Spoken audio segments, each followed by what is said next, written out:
power of showing up. Hi, Charles here. Good morning. It's Thursday now. So almost Friday na. Wow, bilis ng panahon. So power of showing up. So as you can see sa video ko ngayon, sobrang tirik na yung araw. But naglakad pa rin ako. So power of showing up talaga. Talagang kahit anong sitwasyon on my previous video, kahit maulan or umaambo, naglakad pa rin. And now sobrang tirik na yung araw, naglakad pa rin.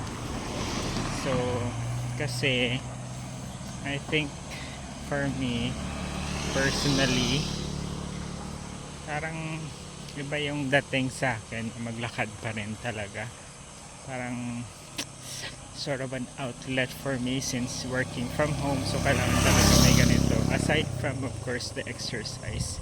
So I have to thank myself kasi end of day ako din naman ang magbe-benefit nun kasi pag hindi ako maglakad, hindi ako mag-show up ngayon, hindi ko to gawin, parang nanghihina ako. So parang kailangan ko ng daily dose of lakad and kahit pa paano maarawan. So ayun, I guess ikaw dyan sa kabilang screen, power of showing up.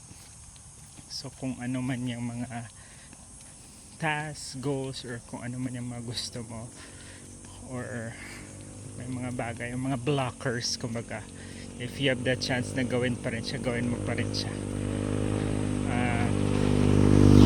Parang ano din yan, kumbaga magbe-benefit ka din naman dali if mag-show up ka, di ba? Kaysa sa wag na lang, or wag ko na lang tong gawin, bukas na lang, then you lose the chance, kumbaga. Parang may mga ganang moment naman siya. And ayun, I guess yun lang for today's video.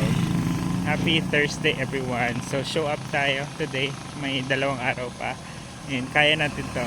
Good luck, anyo mama.